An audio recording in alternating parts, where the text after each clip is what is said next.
Assalamualaikum warahmatullahi wabarakatuh. Saya Umar Abdul Aziz dengan NPM 231304143, mahasiswa program studi pendidikan Bahasa dan Sastra Indonesia, Fakultas Keguruan dan Ilmu Pendidikan Universitas Lampung. Mata kuliah pembelajaran mikro Bahasa dan Sastra Indonesia ingin mempraktikkan keterampilan variasi pembelajaran. Selamat menyaksikan. Assalamualaikum warahmatullahi wabarakatuh. Waalaikumsalam warahmatullahi wabarakatuh. Selamat siang murid-murid Bapak yang sangat Bapak banggakan. Karena Bapak hanya mengajar di kelas ini, isinya semua aslinya. Ya, di sini kita akan belajar mata pelajaran bahasa Inggris Indonesia. Jebua masih nakal Jebua sampai sekarang ya. Jebua, Bapak bilangin kan sebelum-sebelumnya jangan ya. Ada yang masih ingat nggak kita kemarin belajar tentang apa? Lamaran kerja. Menulis lamaran kerja. Ada yang udah ini masukin surat lamaran kerja? Belum, Bapak. Belum ada. Ya, semoga setelah lulus ini bisa kuliah, bisa jadi kuliah sambil kerja juga bisa. Ini buat bantu meringankan biaya orang tua. Nah, ini kabelnya loncat kemana? Nah, seperti yang Bapak jelaskan kemarin, kita akan belajar mengenai materi cerita? Ya, cerita pendek, cerpen, cerita. Nah, sebelum kita mulai, ada baiknya kita berdoa terlebih dahulu supaya kita diberi kelancaran pada saat pembelajaran hari ini. Najib, Najib. Saya Bapak kelas. Najib, kok ngaku Najib buah? Udah ya, kita doa dulu ya. Jadi Bapak, kita mulai kegiatan belajar kita. Belum mulai.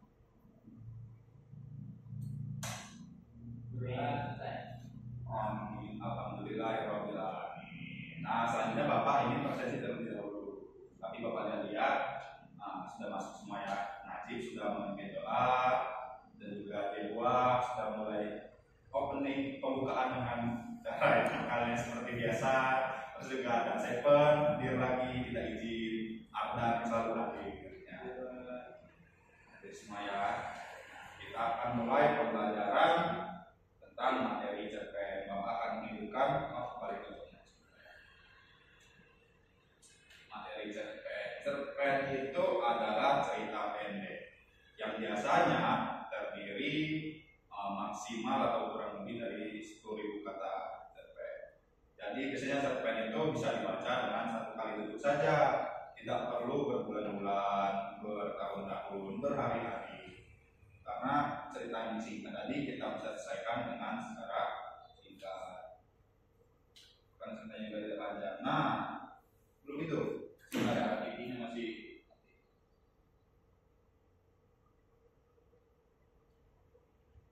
Baiklah, kita akan belajar tentang unsur intrinsik pada cerpen. Nah, sebelumnya murid-murid ada yang tahu nggak ada berapa sih unsur dalam cerpen itu? Dua. Apa saja ada? Intrinsik dan ekstrinsik. Nah, pada sebentar. Nah, pada pertemuan kali ini kita akan belajar tentang unsur intrinsik pada cerpen. Ada juga, maaf,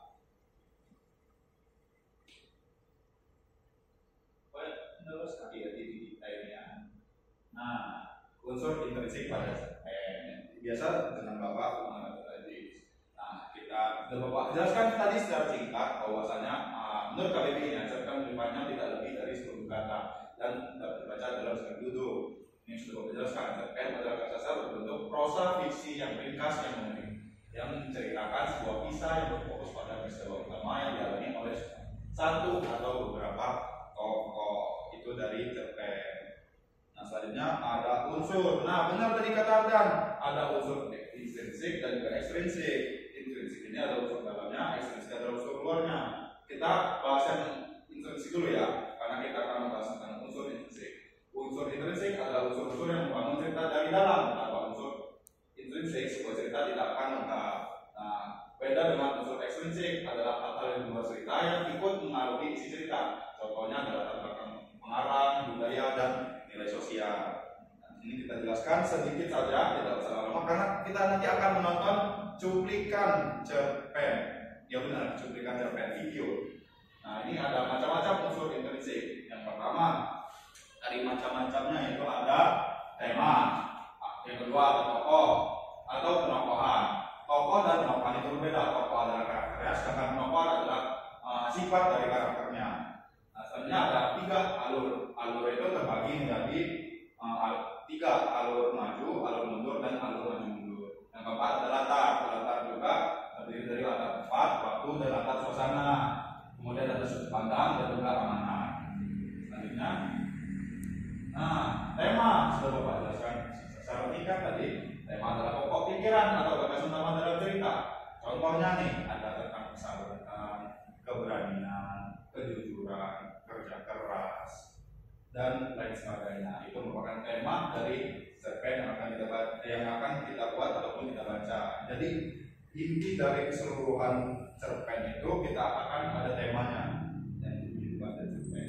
Selanjutnya ada tokoh atau penokohan. Tokoh adalah pelaku dalam cerita, sedangkan penokohan adalah pemberian watak atau sifat dalam tokoh pada tokoh. Nah, itu misalnya ada jenis tokoh yaitu tokoh utama, tokoh pembantu, contoh watak kita ada baik hati, ada sombong, pemberani, jahat, nakal, jadi buat. Nah, gimana sih buat? Oh ya.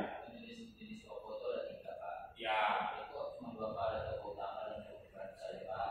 Oh ya, boleh bantu Bapak. Apa satu lagi jenis tokoh satunya dia buat? Ada protagonis dan antagonis. Oh ya, baik. Mungkin Bapak sedikit lewat. Ada tokoh apa tadi? Tokoh antagonis, protagonis, dan dua itu saja. Antagonis. Nah, ya, protagonis ya bisa dibilang kita disebut ya kalau oh ya boleh saya buat. Dia buat nanya kalau ke kamar mandi. Ya, Bapak boleh. Nah, Bapak jelaskan saja ya. Ya, protagonis adalah yang bisa kita lihat bahwasanya protagonis itu biasanya digambarkan dengan yang baik-baik. Sedangkan antagonis itu yang melawan dari tokoh protagonis tadi itu secara singkatnya. Ya, sudah paham sampai sini? Kita lanjut ya. Nah, yang ketiga ada alur. Alur tadi terbagi ya. Alur dari cerita dari awal sampai akhir. Apaan alur? Pengenalan, muncul masalah, puncak masalah, penyelesaian masalah. Jenis alur nih. Nah, Bapak kurang nambahkan satu. Yang pertama itu ada alur maju. Ada sebab dan akibatnya. Alur mundur, kilas balik dari cerita. Ada satu lagi nih.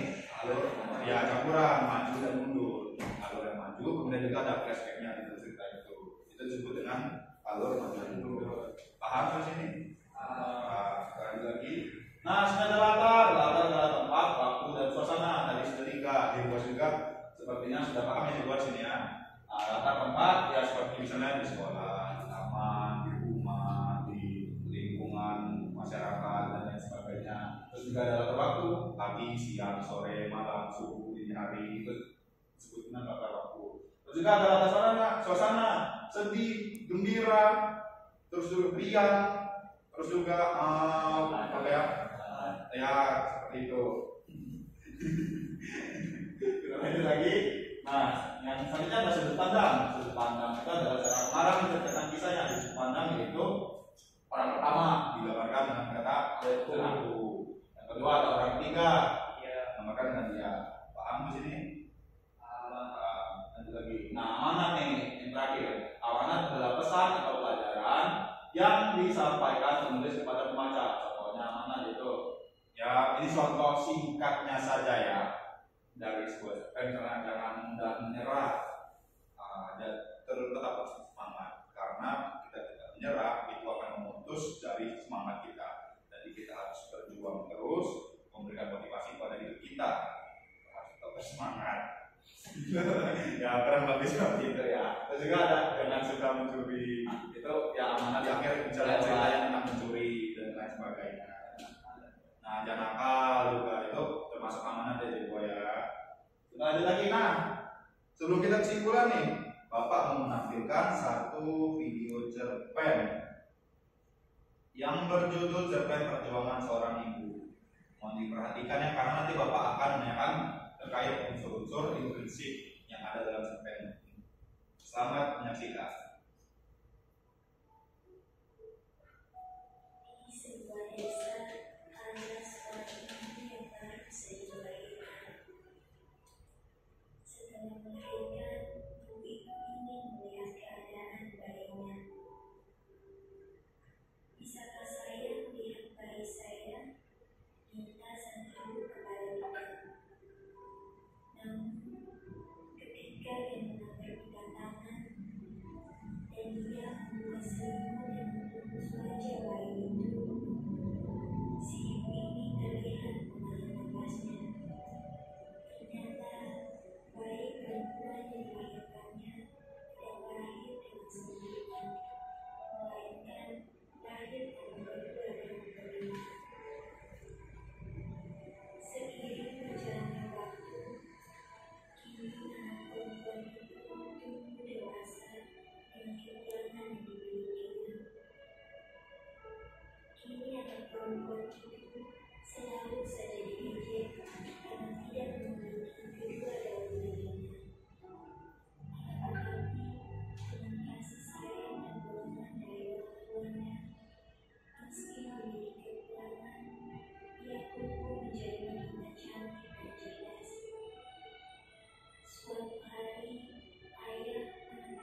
ini terdapat pastinya pesan moral juga dari kayaknya. Apakah ada yang ingin menyebutkan unsur intrinsik yang kita akan sebutkan ini? Najib atau Zebua Ardan, maaf ya Bapak keliru. Buat Ardan, boleh? Di temanya itu yang pengorbanan Pak, temanya Pak. Temanya tentang pengorbanan. Karena cinta juga, kasih sayang. Pengorbanan cinta. Kasih sayang. Lanjut. Latarnya itu, suasananya itu haru Pak, sedih Pak. Baik, taruh sedih. Tokohnya itu ada ayah, ibu, anak, juga suami, calon suami dari Pak dan juga Pak baru. Apa yang barusan? Calon suami dari Pak. Itu apanya? Tokoh Oh ya, tokohnya. Kemudian penolakan ibunya itu ya berarti juga dalam korban juga, dan bapaknya juga tadi itu sabar juga, setia, sangatnya juga ya sebenarnya anak tadi ikhlas, tapi ibu itu bagaimana juga ini Lanjutnya amanah ya, cinta kasih itu adalah cinta yang dari seorang ibu. Cinta kasih adalah cinta dari Dan cinta yang tulus dan suci yang ya cinta bersih ya seorang ibu ya. Secara singkatnya, ya itu Pak. sudut pandang yang digunakan Orang orang tiga Pak. ketiga, sudut pandangnya orang ketiga.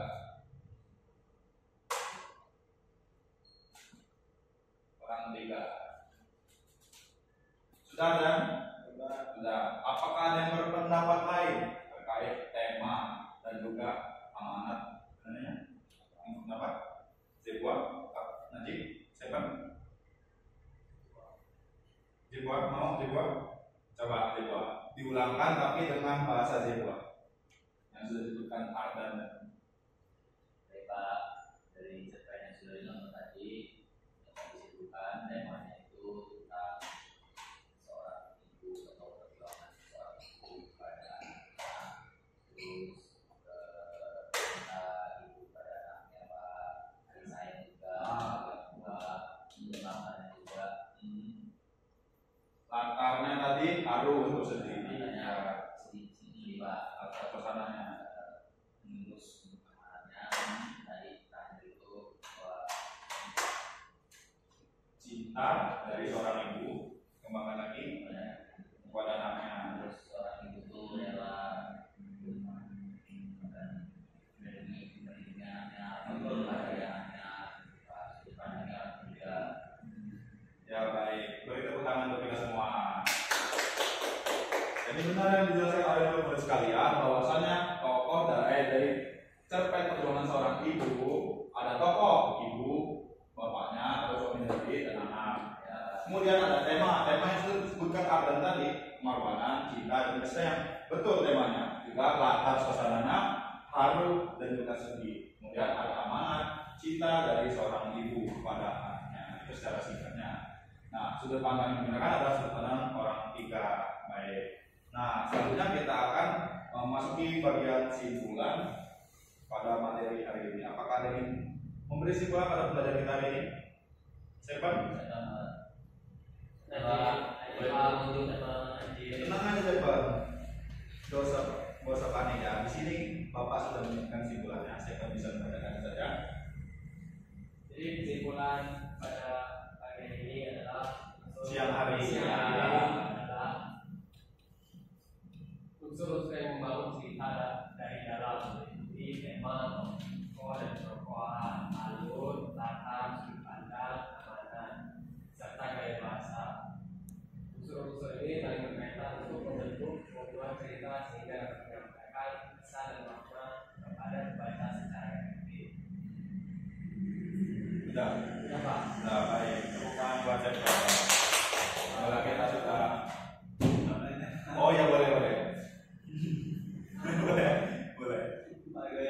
apa ya? Tadi juga gaya bahasanya itu apa ya Pak ya? Gaya bahasa yang digunakan tadi ya seperti narator tadi yang menceritakan tadi. Dia menggunakan gaya bahasa yang lembut, santai, sedih. Ya, misalnya ada seorang ibu yang mempunyai anaknya tadi gini. Itu kan gaya bahasanya lembut tuh, pelan, santai. Jadi memancing untuk penonton tadi terharu, sedih dengan cerita yang disampaikan oleh cerpen yang sudah kita dari perjuangan seorang ibu tadi. Oh, ini nasi berarti Pak. Bisa jadi. Ya, bisa jadi. Oh ya, boleh saya buang? Ada kan istilah sudut pandang itu cuma ada 2 Pak. Terus ada satu lagi Pak. Sudut pandang. Ya, boleh disebutkan apa satu lagi? Sudut pandang campuran itu gimana Pak? Sudut pandang orang.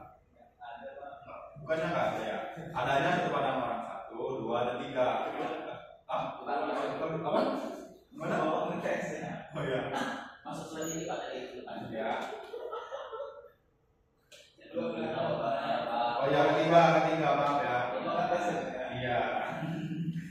Bapak kan fokus kalian aja. Masih Bapak. Ini kan sama dan ketiga, aku dan dia, ya kan? Bener kan? Iya Pak. Kalau ngetes adalah dan fokus. Nggak ada sudut pandang orang kedua. Kelas ini emang antusias. Iya, antusias. Zebua yang tadinya nakal mulai berani bertanya dia terkait apa yang dibingungkan dengan pelajaran yang tadi. Kalau gitu, sebelum Bapak tutup, Bapak ingin menjelaskan sedikit tentang pertemuan kita pada di depan. Kita akan siapa yang sini yang suka berpendapat? Ada, Seven, Dua, Najib. Pastinya kita suka berpendapat, bisa berpendapat, dan pernah berpendapat. Nah, maka dari itu pembelajaran kita di depan argumentasi, benar saya buat. Kita akan belajar tentang argumentasi. Nah, untuk selanjutnya kita akan bahas di pertemuan minggu depan. Baiklah, kalau begitu Bapak cukupkan sampai di sini. Najib mau ngomong di titik doa untuk kita pulang.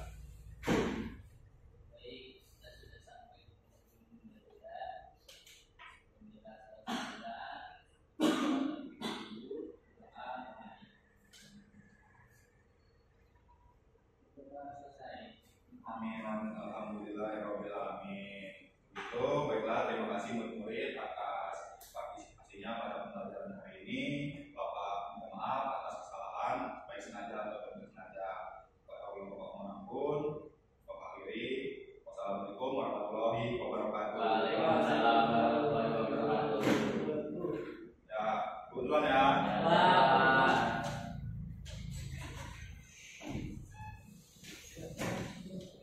Assalamualaikum warahmatullahi wabarakatuh. Saya Najib Budi sebagai observer lisan dari Umar Abdul Aziz dengan materi unsur intrinsik pada cerpen. Variasi dalam gaya mengajar guru. Suara guru bervariasi dalam nada suara, volume suara, kecepatan bicara. Umar Abdul Aziz baik. Mimik dan gerak guru mengadakan perubahan mimik dan gerak tangan dan badan untuk memperjelas penyajiannya. Sangat baik. Kemudian 3, kesenyapan guru dengan sengaja memberikan waktu senyap atau hening dalam pembicaranya. Baik. 4, kontak pandang guru melayangkan kontak pandang dan melakukan kontak pandang dengan siswanya. Sangat baik. Kemudian yang kelima, perubahan posisi guru bergerak dalam kelas untuk maksud yang berbeda-beda. Baik. Yang keenam, memusatkan guru memberikan tekanan pada butir-butir yang penting dari penyajiannya dengan menggunakan bahasa lisan seperti dengan baik-baik, perhatikan ini, dan isyarat yang cocok seperti mengangkat tangan atau menunjuk dengan jari. Sangat baik. Variasi penggunaan media dan alat bantu pengajaran. 7. Variasi visual. Guru menggunakan alat bantu yang dapat dilihat, menulis di papan tulis, menunjukkan gambar atau benda dan sebagainya. Baik. Kemudian variasi aural. Guru menggunakan berbagai suara langsung atau rekaman dalam pengajarannya. Baik. Kemudian yang 9, variasi alat bantu yang dapat dipegang dan dimanipulasi guru, memberikan kesempatan kepada siswa memegang atau manipulasi benda-benda atau alat bantu pengajaran cukup. Kemudian variasi pola interaksi dan kegiatan siswa, guru memperkenalkan perubahan dalam pola interaksi antara dia dengan siswa dan juga menganeka-ragamkan kegiatan belajar siswa yang terlibat. Sangat baik. Sekian observer lisan dari saya untuk saudara Umar Abdul Aziz. Wassalamualaikum warahmatullahi wabarakatuh.